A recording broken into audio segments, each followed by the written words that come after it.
துலா ராசிக்காரர்களுக்கு எப்படி இருக்கும்? தமிழ் வருட பிறப்பு குரோதி வருடம் எப்படி இருக்கும் அப்படின்னு கேட்டீங்கன்னா, இதுவரைக்கும் குரு பார்வை உங்களுக்கு 7ஆம் வீட்டுக்கு இருந்தது. நெறைய பேர் சொல்லுவாங்க, சார் இப்ப 8ஆம் வீட்டுக்கு அஷ்டம ஸ்தானத்துக்கு போறாரு. அதனால உங்களுக்கு பிரச்சனைகள் வரும். உடல் ஆரோக்கியத்துல கவனமா இருக்கணும். நிதானம் வேணும், பொறுமை வேணும், கோவப்படக்கூடாது. அதுலயும் குரு பகை பெறதுனால மிக ஜாக்கிரதையாக இருக்கணும். ஹெல்த் இஷ்யூ இருக்கணும். இதெல்லாம் கரெக்ட். ஆனா, என்னுடைய டெக்னிக்கல்ல நான் உங்களுக்கு சொல்றது ஒண்ணே ஒண்ணுதான். ஜாதகத்த பார்க்கும்போது குற்றமும், அதுல உள்ள மைனஸ் பாயிண்ட்டுமே தேடக்கூடாது.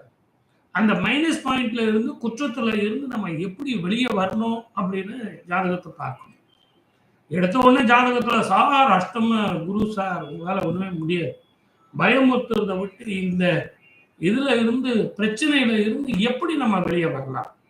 அது பார்க்கறது தான் ஜோதிடம். அந்த